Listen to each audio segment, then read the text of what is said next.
Hello, this is a continuous tutorial follow the last tutorial on portal and how to use Blueprint to create a portal.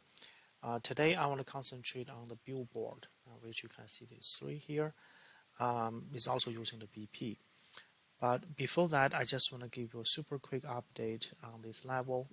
I put a few more dragons in, as you can see some big ones, smaller one, and each dragon has a different initial position. So the animation will kind of play from the different starting point. I also add a little bit fog. So here if you tap fog, you can see I increase the density of the fog to 0.4. So you got a little bit fog effects because want to see long distance.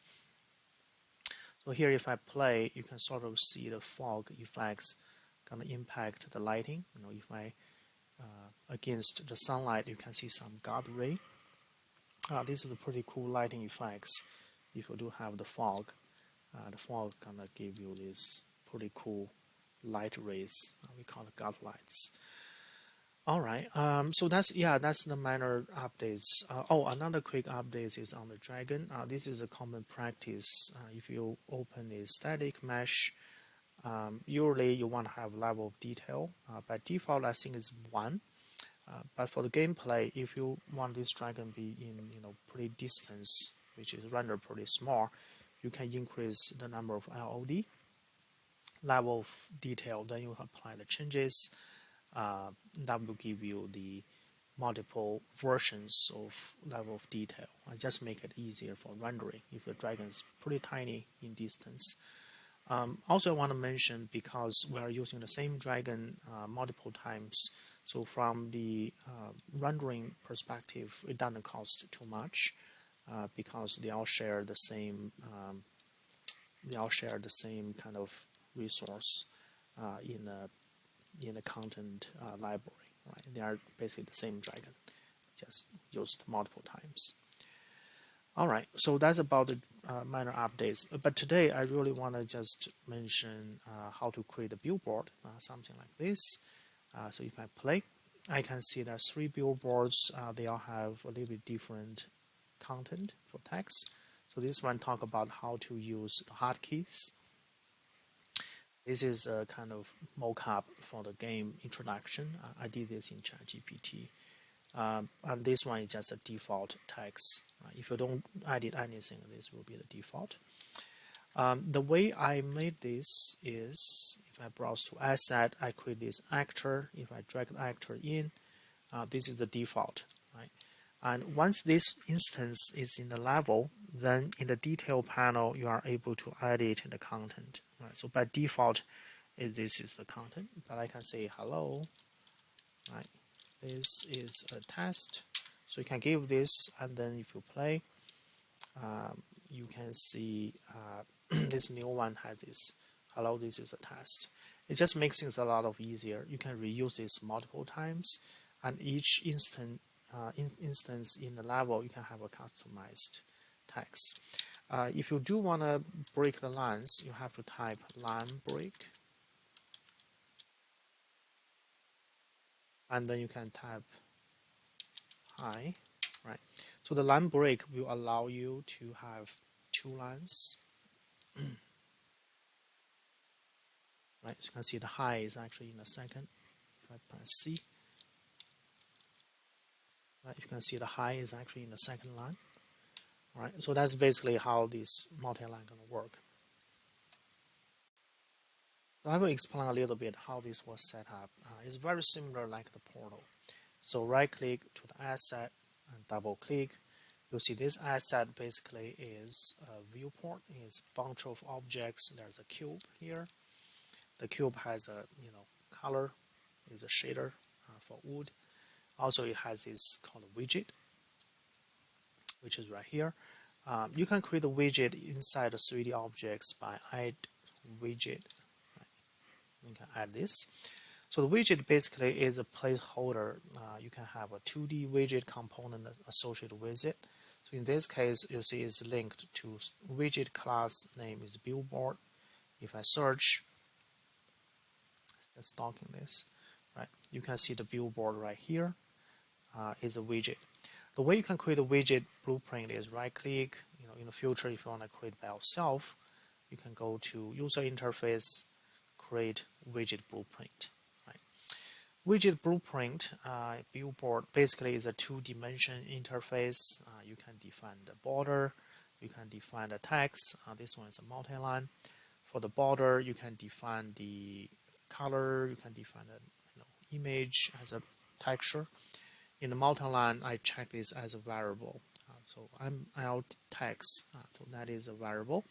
You can also change the background. You can change the color of the text, which is a black for now. Also change alpha, which control the transparency. Right? So you can play with all of these settings. By default, I think the text is aligned in the middle, but you can definitely change alignment with different anchors. And in the widget, there's always a tag called graph. So if you do have a button, this is a place you can put a button in, and you can program the interaction of what happens if you click the button inside the graph. Right? We are not really doing it. The only thing we did in this is the variable name ml text, which is a multi-line text box. Okay. So inside my billboard 3D, this is the actual 3D actor, right, with the base, with the box, with the widget loaded. So in the event graph, I have a little bit script here. I can show you a little bit. So this script basically construct the logic for this widget class. So first of all, this widget, right, we already defined the point to the billboard. I also define the draw size. I also can define the scale. Basically, just make it match with the box. So in the event graph, I define the logic is event begin play. This is how it's triggered. I want to create a billboard widget. Okay. Once this billboard widget is created, I would then want to actually set this to this widget. This is actually a little bit redundant because we already did this set manually, but this just make sure during the gameplay, if you for some reason change the things, this event graph will always just assign the billboard to this widget class. Once it's assigned this to widget, then you can extract a variable name multi-line text. So this is basically how the widget is able to provide a link to its multi-line component. Right? So this is basically you just need to type, I think is get multi-line text. So this is kind of understanding what's inside the hierarchy. Right? So it's getting this multi-line. Once it's getting this multi-line, I will use a code is called set text. So basically this is a place you want to define what is the content you want to put into this multi-line box, right? So I'm using this text variable, which I created here within this actor. It's called text board. It's a text as a type. And I feed the text into the multi-line box. But before that, I did a little bit tweak to create the line break. This is actually a technique. It's a little bit tricky because when you feeding a variable in, it's a continuous string. There's not really a enter or to break the lines. So what I did is I used this shift enter as a way to provide the line break to reformat the text.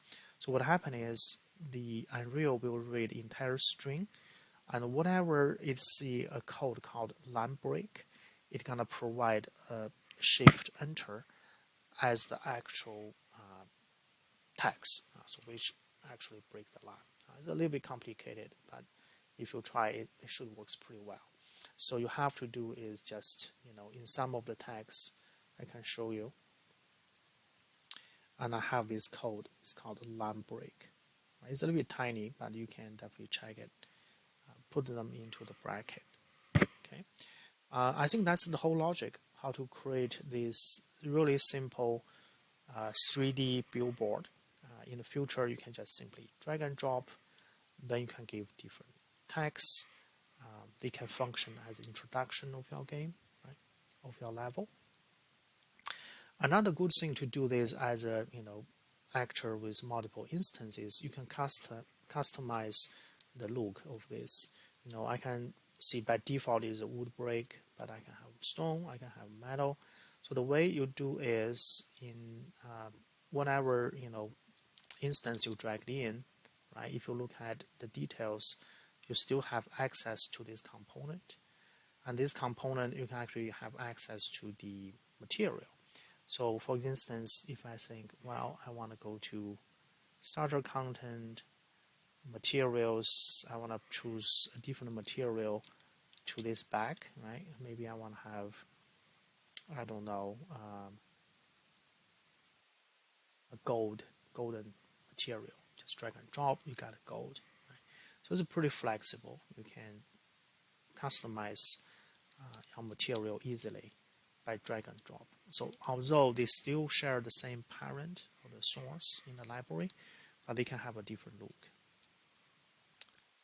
Okay, I think that's it about how to create this widget, the two-dimension widget, put into a 3D actor, and then you can put them in different location of your map. They can function as introduction. All right. Before I close this, I do want to show you quickly another way to use a widget. We use the BP actor, right? Blueprint actor, and all the code is within this BP. But in the future, if you like, I can show you another project. This is done a couple of years ago. It's also using a lot of widget. So it's architectural visualization project from my studio. So we did this entire restaurant in Revit, then push into Twinmotion, then bring that into Unreal. So here you can see a lot of trigger bugs, scattered all over the place. If I open the level blueprint, which is here, level blueprint, right, you can actually see the entire story related to this gameplay. So long story short, you can see a lot of trigger bugs, right? Overlapping, begin overlapping, stop overlapping. So these trigger bugs will actually function as a different event to trigger the different tags, right?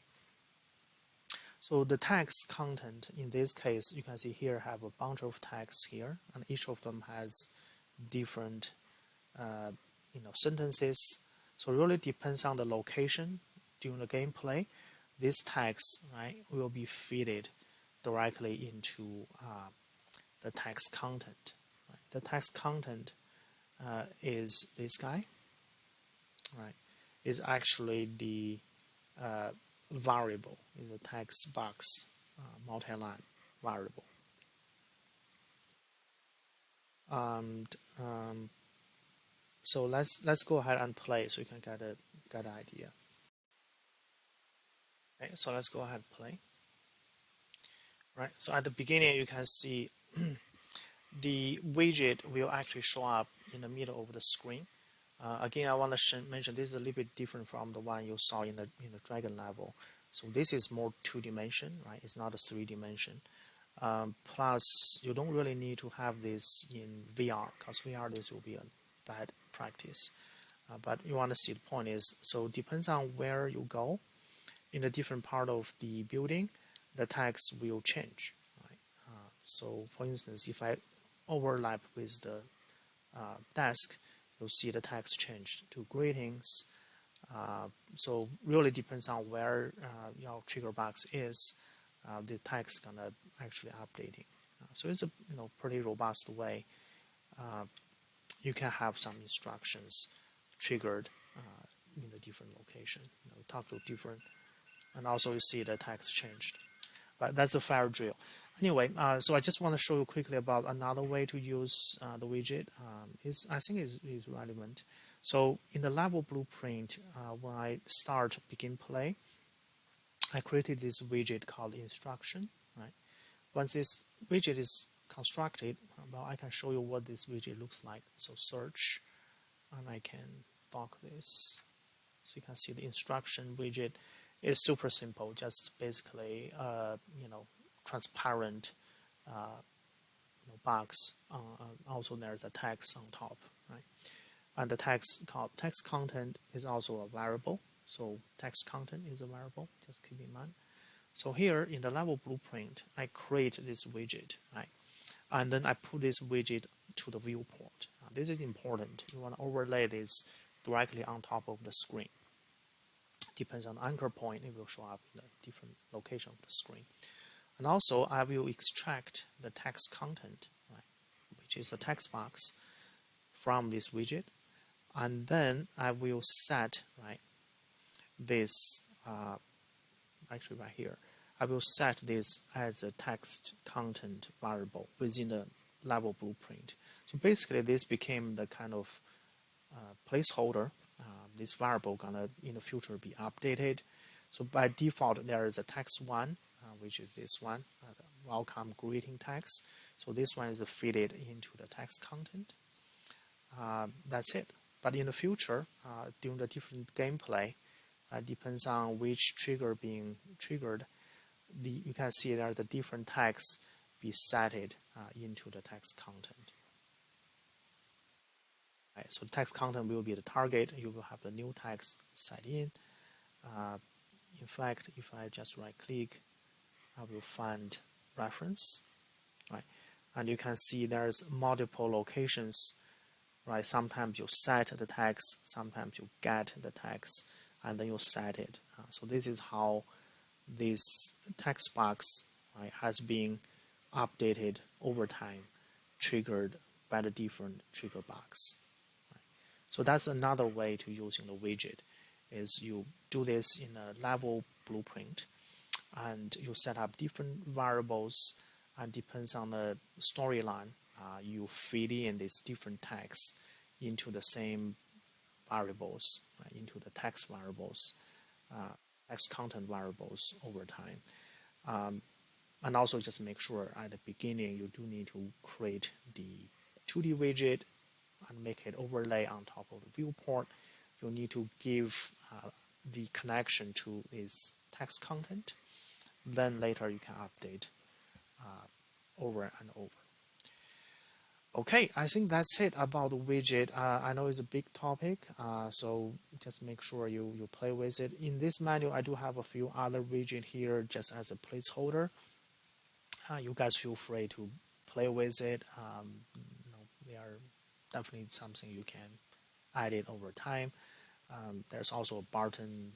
If you do want to program, you can program what to do with a button with click.